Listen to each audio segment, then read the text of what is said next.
Hi, so it's weeks 2 and 3 on the Fine Diploma and it's all about claw setting this week, and I've heard that this is going to be my best friend, so let's see how we get on. The task for week 2 was to create 4 different shape settings: square, round, oval and pear. I thought it would be easiest to start with the round first.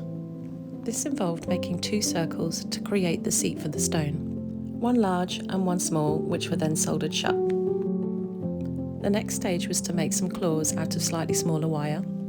The tutorial recommended using pick soldering, but I found this really tricky with multiple joins, so I reverted to just placing all the solder in place and soldering all at once, which I found worked just as well, and I got there in the end. Once the claws are soldered in place, the excess metal is removed from the centre.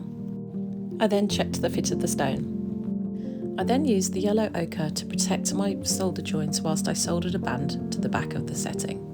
Next it was time to set the stone.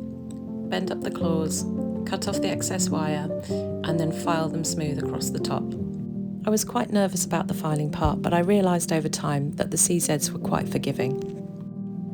I then polished and finished the ring.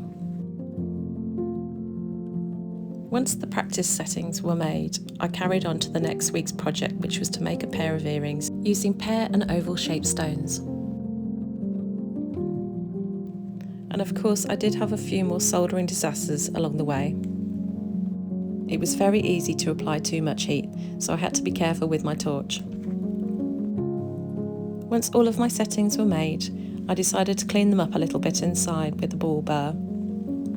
I was really nervous about the next part, which was soldering everything together, and this is where the yellow ochre came in really handy. With the earrings fully soldered together and posts in place, it was time to set the stones. And it was all going great until the very end, when unfortunately a post fell off.